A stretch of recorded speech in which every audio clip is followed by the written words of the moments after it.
Hey guys, welcome back to our channel. It's just Meg here, and I'm back at it again with a 25-week bump date. I'm currently 26 weeks right now, but I thought it would be the perfect time to go ahead and do my 25-week bump date. We'll be back with more videos this coming week. We have a lot of videos that we're really excited to put out, but I decided to just sit down really quick and film this bump date for y'all because I know that I am a little bit behind. As you can see, I'm in a little bit of a different setting, and that is because I am currently in the baby's nursery. Okay, it is still under a lot of construction right now, so that's why we're not showing the whole thing, but we've already started working on it. We're super excited. It's so cute, and we cannot wait to do a reveal fairly soon. So let's just go ahead and jump right into all the things that I want to talk about. I feel like I have so many things to cover, you guys, so many things that happened these last 2 weeks, but at the same time I wanna not make this a super long drawn out video. So I'm gonna go ahead and go into symptoms that I've had these past 2 weeks, from about 23 to 25 weeks, and also go into the things that I do to try to remedy the situation, or the things that I'm going to try to do to remedy the situation. And the first thing that I wanted to talk about is I am getting a lot more Bacne than what I'm used to. I'm actually not used to Bacne at all, and thank God. I know that's something that plenty of people struggle with, or just acne in general. I am fortunately not one of those people who struggle with Bacne and things like that, but just recently it has started to come out, especially the last 2 to 3 weeks. I don't know what's going on, but I'm pretty sure I read online, because I mean Google tells you everything, but I read online that it is the increase in hormones and androgens. Pretty much everything to blame in pregnancy is hormones, and this is no exception. It has there's oil that is secreted that you don't usually secrete thanks to those androgens, and they help clog your pores, and it gives you more Bacne than usual. And I know for a lot of girls that are my complexion, or you know, just tend to hyperpigmentate. I know a lot of black girls struggle with that. Once they have acne, it's not just having acne, but it's dealing with all the acne scars, and I don't particularly like the ones that are left on my back right now. It's looking a little spotty, a little blotchy. So what I'm going to do to remedy this, and I'll let you guys know how this works out, and comment down below if you want me to go ahead and do like a whole video based on natural skincare routines and things like that, because I love natural skincare. It's my favorite thing to do, is come up with like these little homemade potions and like decipher what works and what doesn't work for me. But what I use on my face is lemon and honey, and sometimes I just do lemon with coconut oil, or just lemon with something else. Lemon is great. It is like the best thing ever, at least for me. I know that for some people it's very acidic, so I suggest watering it down if you have very sensitive skin. It doesn't really bother me, so I tend to just go ahead and use lemon with turmeric, or lemon with coconut oil, or lemon with honey is my favorite, because you can kind of have it stick on your face for, you know, 10-20 minutes, and then you go ahead and wash it off. Lemon is very potent in vitamin C. It's also very acidic. It is a natural skin lightener, but it's natural. It's not gonna dramatically change you, but it's great for fading acne marks, and I used to use it on my face to fade acne marks, and it slowly started to do that. So I'm going to try to go ham the next week or two on remembering to put it on my back before I shower, and I will let you guys know how that ends up working out for my back, but it's my favorite thing to do. So on to the next symptom, swelling. So swelling is just part of the deal. It's part of pregnancy. I noticed that my nose is swelling a little bit. My face obviously looks a tiny bit fuller than usual. I'm actually not minding that at all. I'm not minding the swelling of the boobies. I'm not minding that. I love that. But the swelling of the feet, I could do without the swelling of the feet. It's not the most fun thing. My feet. I feel like every time I'm walking, especially when I'm shopping, I feel like singing that Alicia Keys song, my feet are on fire. Well, that's not how it goes, but I literally sing that to myself all the time because my feet are figuratively, I should say, on fire. And that's just part of it. They swell a little bit. It's not too bad right now. So if you guys have any suggestions for swelling of the feet and what I can do to kind of relieve that pain besides just putting my feet up, let me know in the comments down below. My fingers swell a little bit. My fingers are very thin. They always have been. Or it might just be that I'm gaining a little bit of weight and maybe it's going to my fingers, which, like I said, I don't mind. But my wedding ring is a size, I think, 5. So it's very, very, very snug. So I could take it off, and then I just hated looking down at my finger with no wedding ring because I have to wait to put it back on again. So I got this CVS ring as a replacement to remind people I'm still married. And what can you do? This one is a slight story time. I was driving to work, I believe it was over a week ago. It was about 9 a.m.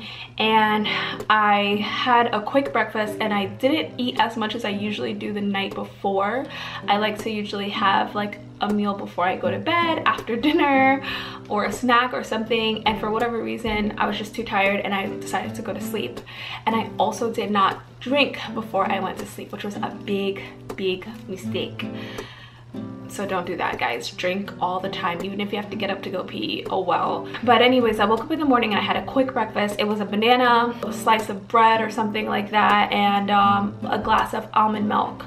Not even water. I figured I'd drink water when I got to my job. Also, big mistake. I started to feel very lightheaded. So the symptom of lightheaded is nothing new for me. I tend to feel lightheaded every once in a while, and I chalk it up to pregnancy, and just usually I get over it in a few minutes. But this time I was driving and I noticed that it was lasting a little bit longer than usual. I felt very drained. I felt very tired. Thankfully, I was getting off my exit when I started to feel like a rush of heat, just like go like boiling blood throughout my body, just heat. And it scared me to death because I wasn't quite sure what it was, and I've never passed out before. I've never fainted, so I didn't know if this was the precursor to fainting. So I went ahead and I called the quickest person that I knew to call, which was my mother-in-law, and I knew she lives close by. So I called her in a bit of a panic because I was like, I think I'm gonna pass out, and if I pass out, I don't want to be at the side of the road or at a gas station and nobody knows where I am, so I'm gonna let you know where I am. So she immediately was like, okay, I'm coming. But when I stopped the car and I took a breath, I could feel me getting my bearings back, and I was able to go into the store, call my midwife, let her know my symptoms, and she was like, you need to go have water right now, and you need to probably have something high in protein right now. Don't do any more sugars. It sounds like you might have either had a low blood sugar because you had a spike in the morning, and it dramatically can just go down like that, which can cause low blood sugar when you're not having enough protein intake. Either that or low blood pressure. And thanks to my Baby Center app, which I definitely recommend if you're pregnant or if you're planning to become pregnant, download that app right now. It is the best thing ever.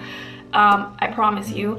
But I looked at that, and it actually said that between 23, I think, to 25 weeks is the time where your blood pressure is the lowest that it's ever been your entire pregnancy. You're actually prone to having it drops as low as it's ever gonna be. So that makes perfect sense because that's right at the time where my blood pressure just sank. And I actually went to the doctor. I had a doctor's appointment later that evening, and they took my blood pressure and they did confirm that it was really low. So I know it's a lot of information, but my mom's a nurse, and she was telling me, you know, when you have low blood pressure, the first thing that we do is we give them an IV full of fluids if we have a patient. So you need to stay hydrated when you're driving, when you're just walking around. Drink it for fun, because there is nothing worse than feeling like you're gonna faint, especially during pregnancy. Your body needs it. Like I said, that was very, very scary for me, and I pray that that never happens again and it never happens to anybody. So stay hydrated, y'all. It's very easy sometimes when you're pregnant to become backed up and constipated. Remember to upkeep your fiber. There's multiple ways to up your fiber intake. One of them could just be adding a lot of greens to your diet, a lot of spinach, stuff like that. Oats, it's great, it's full of fiber. And also I have a vegetable based protein powder. I mix that in my shake.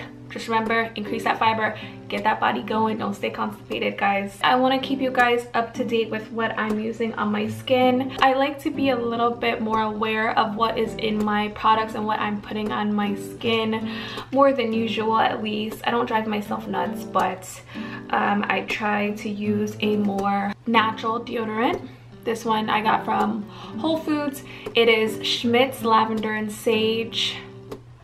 So I can read all the ingredients and understand what everything on here is. It works. I mean, at least I think it works. Bio oil. So this one's done, obviously, because I use this all the time. For my stomach, for my breast area, for my back, for my legs, pretty much all over my body. Lather yourself up in oil, ladies, so that you stay stretch mark free. And sometimes if I feel like it, I'll use a cocoa butter. This one's not the best actually, but this is the Vaseline one, and it gets the job done, but I prefer the more natural cocoa butters. But that's basically it. Nausea's down. I'm feeling so much better. I feel her move and it's great. And I can just pretty much do all the things that I need to do. My energy is finally back. My husband is usually in the videos, guys, and he is so funny. Sit next to me. I'm too big for this. Okay, you look so... I'm so comfortable right now. I don't know what you're talking about. Get more in front of the camera and then bend your head. Do you have any symptoms that you're going through? Symptoms? You think I'd be pregnant too, because I have a Bacne and belly bee, if you want to call it that. I'm hangry all the time. And your feet hurt, don't they? And my feet hurt, because I'm working like a dog. But they hurt extra. There's something else. You've been eating a lot of ice cream. I eat ice cream at night now. Look, I'm so close to you. We're really squished in here. Are you excited about the nursery? I'm getting excited about the nursery. It's actually coming together. And at first it was like a storage room. Now it's coming together. We've got like all the makings of something great. We can't wait to show it to you guys. And we've also been thinking about baby names. We might do a video about just baby names and include names that we like but we're not using. Comment down below also if you want to see that. And let me give you guys a bump shot. So here's my bump this week. I'm still wearing things that I should not be wearing, but look how big she looked, like a pumpkin. Yeah. If you haven't subscribed already, go ahead and click that subscribe button right now. Turn on your bell notifications so that you can be informed every time that we post a new video. Thank you guys so much for watching. I'm Meg. I'm Josh. And we're the Lights. God bless.